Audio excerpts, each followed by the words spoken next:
All right, Shawnee boy, you up? All right.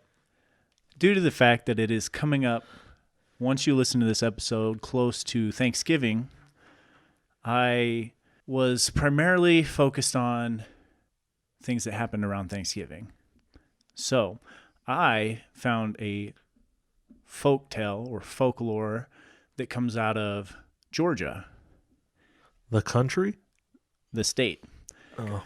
So in a town called Oakville, Georgia, really kind of out in the middle of nowhere, south of Atlanta, if you picture it, just thick forest, thick forested trees and stuff like that. If you think Appalachian Trail, this is what I think of, but not everyone knows what that means. So there's a house that is supposedly haunted.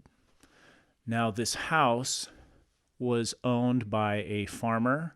His name was Farmer Wallingham, and this is around late 1900s. So shortly after a civil war, they vacate the house, and they believe that when they vacated the house, something came and took up residence in the house. So a few years after leaving the house abandoned, farmer, I don't know, gets up the nerve to come back, or maybe since the war is over, they're able to move back in and everything. And immediately, once they get back to the house and they go in, they instantly get this feeling of uneasiness, kind of like a claustrophobia, just not wanting to be alone in any of these rooms in the house. But it has been abandoned for a little bit, and they chalk it up to just that, right? Now, they did report that their dog, whose name was Don Caesar, would not go into the house. But he wouldn't go into the house, and when they did get him to go into the house, he was freaked out and would just back into a corner. And then he started acting strange as well. They reported at one evening, shortly after moving into the house, he started barking at something that they couldn't see. And then, this is the South, in early or late 1900s, the door was open. The dog runs outside, and they kind of run after it and see it jump into midair and almost appear to hit something and just fall to the ground. Now, when they came and looked at the dog, it had broken its neck. Oh. And their dog died. Whoa. Now, strangely enough, they also had a cat, and they said that the cat was fully at home. Like, it was super chill coming into this house. And would appear to be just purring and rubbing against something, but nothing would be there. Ooh, I don't like that. That's crazy, dude. I'd punt that cat, dog.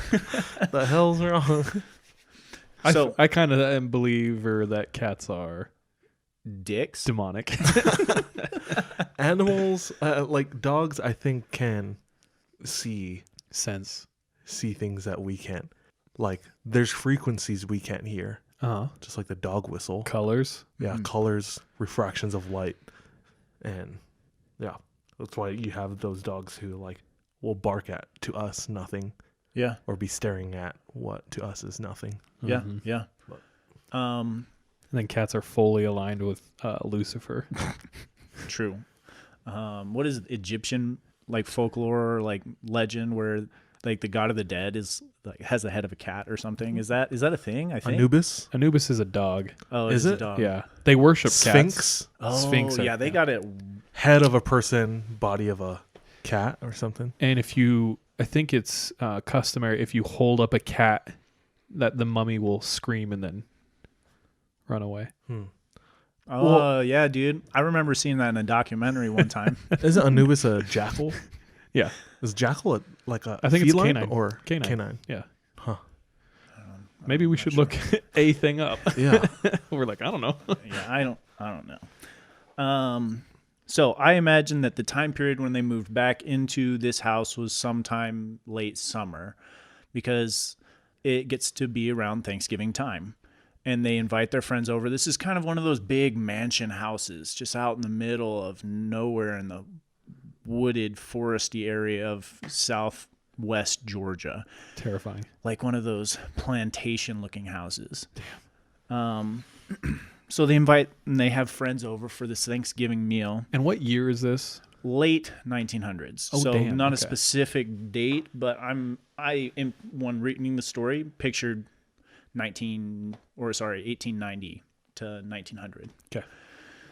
So they're all around this big oak dinner table having Thanksgiving and talking, and some of the guests say that they could then hear like a laughing appearing to come from upstairs directly above them.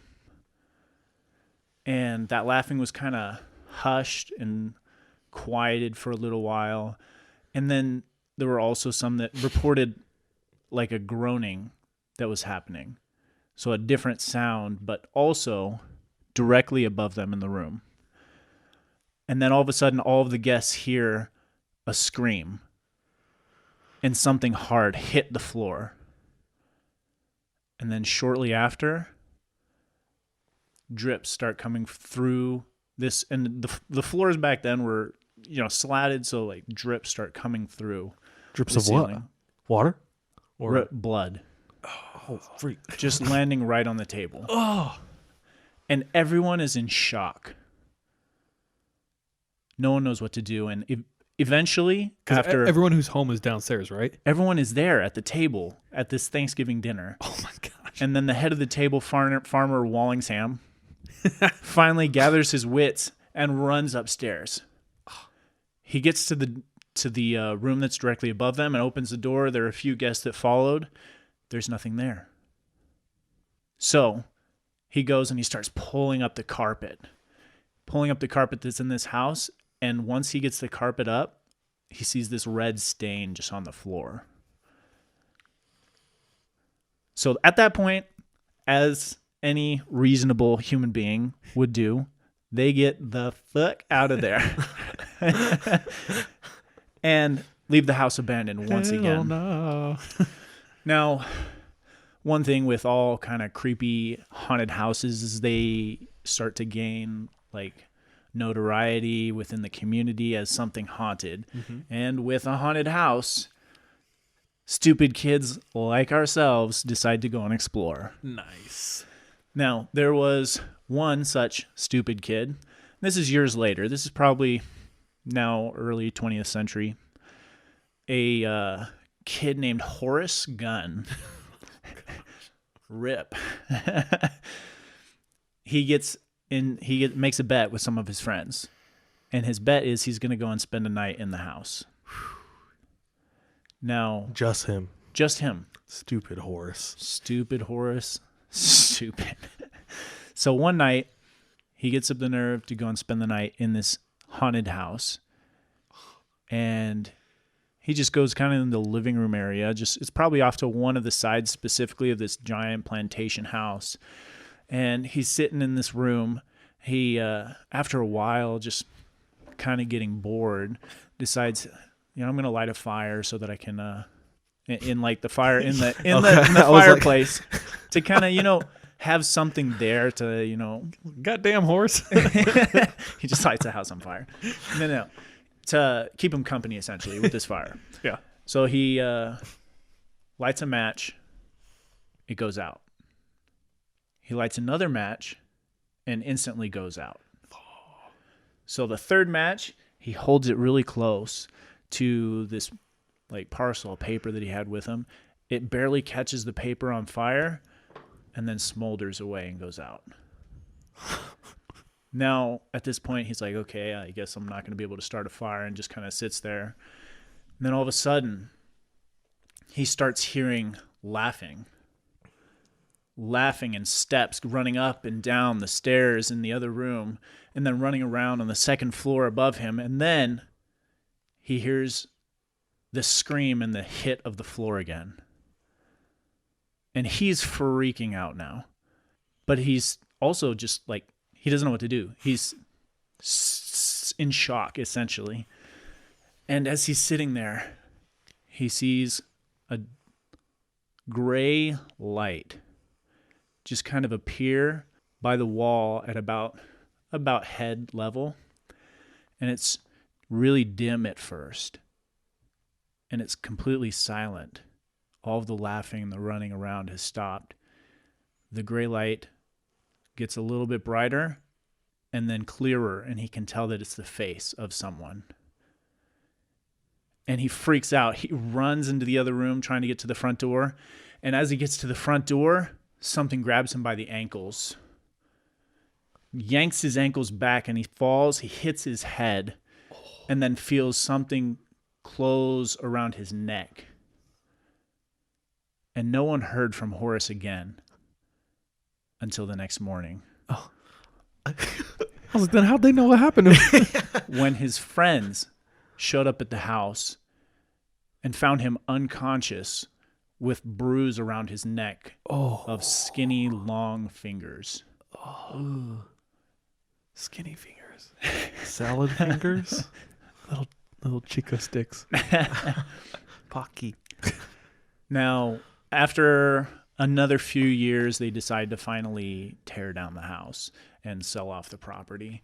But they discover a deposit of bones that is in the yard. Oh, snap. And then they go back and look at some of the documents that Farmer Wallingham had kept. And apparently when he moved back into the house after having been gone the first time, he found a bunch of bones just on the premises and dumped all of those bones into what they said was lime kiln to just kind of dissolve them and get rid of them. Mm-hmm. And people started to believe that it was the spirits of the bodies that were disrespected that came back to haunt those that entered the home. I'd say it's a fairly rational conclusion. And to this day, no one else has seen or heard anything. The house is demolished. There's nothing else there. But that is the story of Oakville, Georgia. Their folk story down there. Ooh. That's a good one. I have a question. And I have something to add to after you. Let's say you find a house you love and it's perfect. Mm-hmm. You want to move into it and it's at an affordable, great price. Mm-hmm. Right before you sign the papers, they say, but this house is known to be extremely haunted. Would you do it? I feel like we're big on not giving things power. So by that philosophy, we should be signing away and be like, whatever. Like, I'm not scared of this thing. I agree, but I also don't tempt it. So Yeah. I'm going to be like, hey, can I spend the night here tonight and just see how I feel? And then we'll talk about signing in the morning. You're Horace. Let's say you do spend that I first did night. go into a freaking haunted house by myself, so it's like... Mm-hmm. No. I don't know. Yeah, that would be a hard question for me. Or I don't know. I don't know if I would, though, just because, like, at So- that point, it's like... So if you spent the night there and you did have like crazy, If something crazy happened, you wouldn't sign. yeah, I wouldn't sign. Yeah, I don't think it's I like would asking either. for it at that point. Yeah, it's like we believe in not giving it power. So it doesn't mean like let's like perform a seance Just bust and out not that believe Ouija in board. it. Yeah, yeah. So, yeah. True. Don't give it power, but if it's somehow got power without you giving it to it, it's like, you can keep your own power in your own damn house.